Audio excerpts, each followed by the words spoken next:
Lucia to another edition of NewsMaker Live with Laura. If it's Wednesday, it's NewsMaker Live, where we make your stories our stories. Now, St. Lucia, you would have remember me saying that March, I would be dedicating the entire March to women, our issues, our ups, our downs, our successes, our failures. What I did not realize, however, is that March is also Social Work Month, and that is that has been designated by the International Federation of Social Workers. And so, while preparing for this month, I tried to get as many social workers as I could to come on the show to talk to us about our issues as women, from the perspective of women, not realizing that it would have been a two-pronged approach for social workers, being talking about women's issues as well as celebrating their own month. So yesterday was International Social Worker Month, and so I want to wish all social workers a belated day. However, I will have on board with me today two social workers, one past and one present, and you'll understand a little bit later what I mean by that. But yeah, I'm quite happy that I was able to get two social workers to appear on the show this evening with us. But before we go into our guests, let's talk a little bit about what has been trending in the news the past week. So it's been all about suicides, murders, and rapes. And before coming up to the studio, I was having a chat with one of my colleagues, and so she said to me, so you're going to be addressing the serial rapists that we have on island? And I said, serial rapists? And she said, yes. Serial rapists. Didn't you hear? Our Prime Minister has been talking about the serial rapists. And I said, well, he did mention about serial rapists and getting them off the streets and whatever, but I didn't pay any mind to the term serial rapist. Then pipes in another colleague and says, but this is not the first time he's talked about serial rapists. You know, this is about, you know, this is the second time he's talked about serial rapists. And it got me thinking. And I'm wondering to myself, do we have serial rapists out there that we haven't been told about, that the police hasn't confirmed with us? Because to my mind, to have a serial rapist out there, it means that several of the victims of rape, of the crime of rape, has identified a particular person or persons as their attacker, and that a composite would have been put together, and that, you know, various persons, rape victims, would have identified. So I'm a little perturbed by that. And I think a lot of the times we use phrases loosely, but particularly when it refers to issues as heinous and as serious as rape, where it's not just the victim being affected, where it affects an entire community, an entire family, an entire community, an entire nation. I think we have to be very, very careful the signals that we send out there, the things that we put out there, because it means, therefore, that there is information out there that is not being disseminated to our people, and we need to know about this. Having said that, I think it's a very, very dread time that we're living in. I think it's very crucial that we are able to place focus on those three scourges I highlighted earlier, being rape, murder, and suicide. I mean, lately we've had so many suicides. Must have been about 7. We're only in March, and we have that many suicides. And the sad thing about it, or the alarming thing about it, is that although the proportion of men to women is still higher in terms of men, we have been seeing a number of women resorting to suicide. And what's even more alarming is the method, the means by which they're using to take their lives. And it begs the question, are these women really taking their lives? Are we doing any research into that? Are we searching to find out whether they're actually taking their lives, or are these murders being made to look like suicide? We've had at least one person, one family member, who has spoken out about his thoughts on whether his family member or his loved one had committed suicide. So we really have to look, to place the manpower in that and really think about whether our people, our women, are actually committing suicide in light of a number of issues that women are facing, not just this year, but in previous years. We also must absolutely, as a matter of urgency, look into the number of rapes. Rapes is now, last year we had an inordinate number of rapes. I think we had about 66 rapes of last year alone. And this year, the numbers are beginning to pile up. The time has come, St. Lucia, when we have to stop paying lip service to issues such as rape. It's time that we hold our authorities accountable and responsible. Yes, we get it. Nobody sends a man out to rape a woman or a child, or a woman out there to rape a man or a child. But what are we doing to enforce the laws that are on our books? Once the perpetrators have been caught, what is the due process? How long does it take for the victims to get closure in the courts? And once that case has gone through the courts, are we seeing a justified amount of time, or is the penalty stiff enough?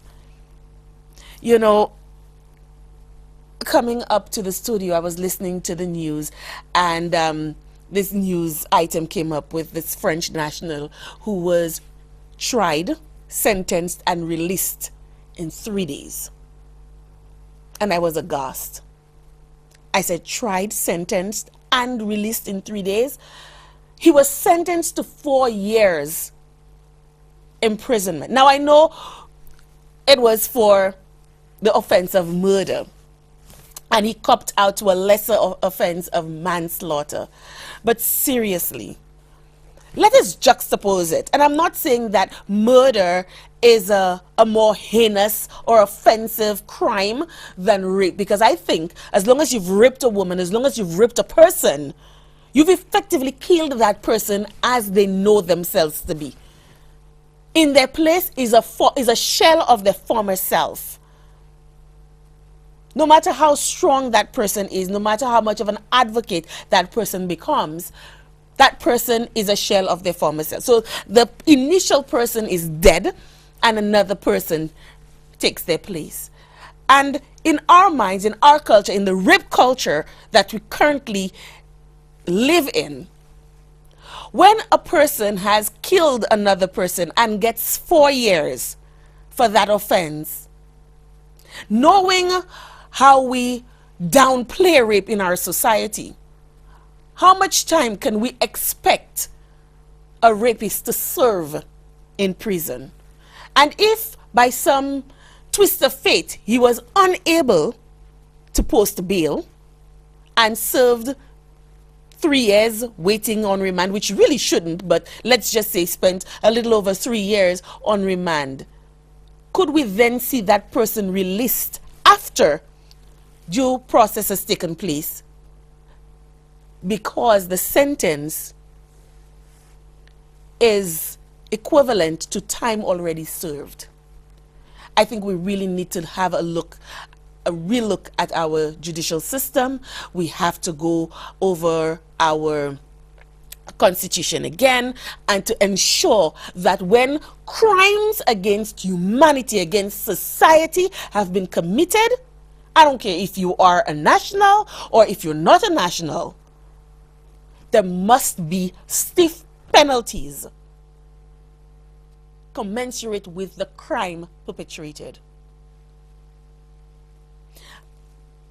And while on the topic of murder, I cannot imagine what it would be like to survive an attack on your person to the extent where your companion is dead, where you're struggling for life itself, where you freed yourself from bondage. And that's torture in itself, because you don't know if your attackers are coming back. You're tied butt naked to a tree. You don't know if your attackers are coming back. You don't know if they're going to rape you. You don't know if they're going to kill you. You do not know what the intention is. And you've escaped and you're running for dear life. And nobody will render any aid. Is it that we've become so desensitized as a nation? Or is it that we have a culture of fear seeping into the very fabric of our lives, that when we see a naked woman, we're not sure what to make of it, and so our first instinct is that of flight? We're fearful. We don't know. I cannot blame anybody who did not stop for this lady. Although, as a Christian society, our indoctrination will tell us that we should help, we should be that good Samaritan. But at the end of the day, the first instinct of any human being would be self-preservation. And so you're not sure if this person really needs help, if this person is a crazy person, if the person poses a threat to you. Is the person a decoy? Is there anybody else lurking in the darkness, waiting to pounce on you? It's really sad when, as a nation, collectively, we give into our fears. And our first instinct is that of flight when faced with a brother or a sister, a fellow citizen who needs help. And so I want to say bravo to the taxi driver who stopped for this woman, who clothed her in her time of need, and who was able to render aid to her. I know a number of men, having posed that question to them, they said, honestly, I would not have stopped. Not because I don't think I could give aid, but because I'm wondering what's going on. Why are you naked? Who's there with you? You know? Although quite a number of them said that they would actually call 911, but they would not stop. And that is sad. It's frightening. Really and truly, we should care more as a nation. We really ought to. Speaking of caring, and speaking again about our authorities, you know, this year has been a real test for me.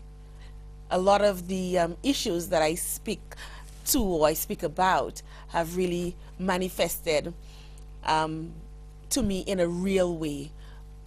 My viewers would remember me saying earlier this year that I lost a very close cousin to murder. He was actually the second murder victim for the year, and I want us to always remember Marcus Nelson, who was brutally, violently murdered in January 4th. And so that really touched me, and my family's still recovering from that in a very, very, very potent way.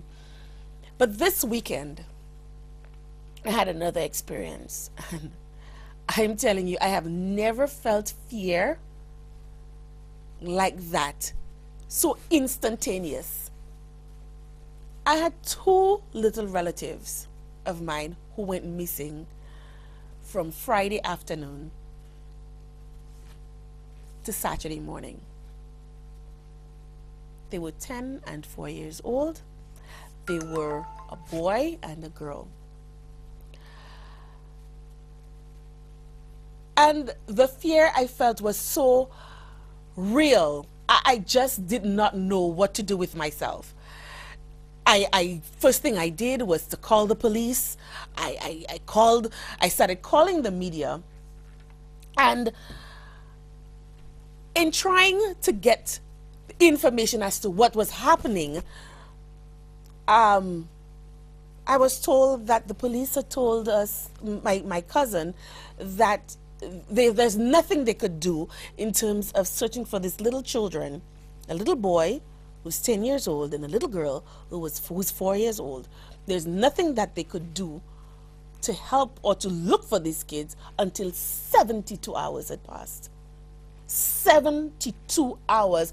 This in a time where technology is rampant. This in a time where we are information at our fingertips. This in a time when we know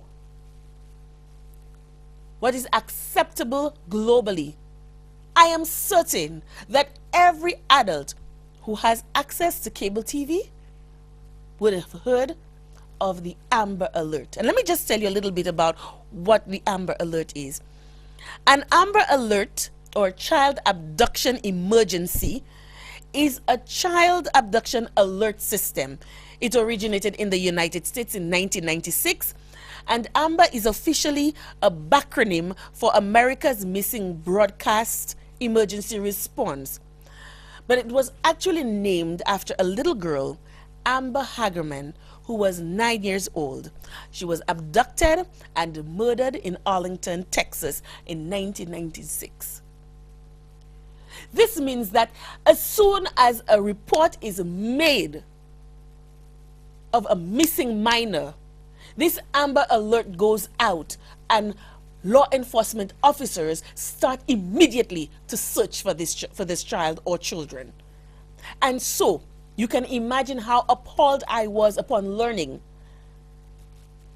that a senior officer would say to a concerned aunt that there's nothing the police force could do until 72 hours had passed. Come to find out that it was actually 48 hours. But regardless, this is not an adult we're talking about. This is not these are not teenagers that we're talking about who have a history of running away from home. We're talking about children, minors under the age of 12,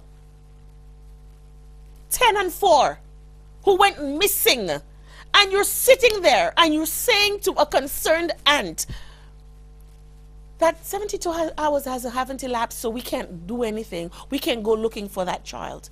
Thank God, while placing calls to the media, I received the word that the children were found, which opens another can of worms, which we will go into in another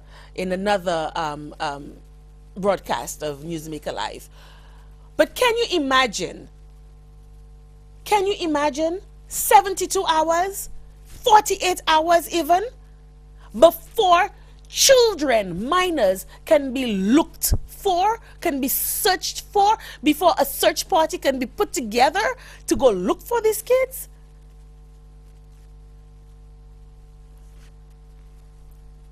It begs the question, St. Lucia, do we care? Do we care as citizens of this land? Because even though the law book states 48 hours, if we were told a tourist went missing for 12 hours, I am certain something would be done about it. I am certain something would be done about it. If a cruise passenger went missing at the time that cruise ship is about to pull out of port, something would be done. I highly doubt that cruise ship would be pulling out of port. But when one of our own, not just one, but two, and remember, these are children, the future of this country, have gone missing for 12 hours, we are willing to wait for 48 hours or 72 hours before we can get off our duffers and do something. I am so, you know what, at this point, I think I'm going to stop. because I am getting so angry at this point. Just relieving the fear that I felt. I mean, anything could have happened to those children. They could have been found in a ditch somewhere, murdered. I mean, these are dread times that we're living in. Remember, earlier in the preamble, I said that what is the norm for us is rape, murder, and suicide. Let's just have that sink in a little bit while we think about what the demise of those two little children, remember, 10 and 4, could have been had not people gone out on their own to look for them. We'll take a break right now, and when we come back, our guests.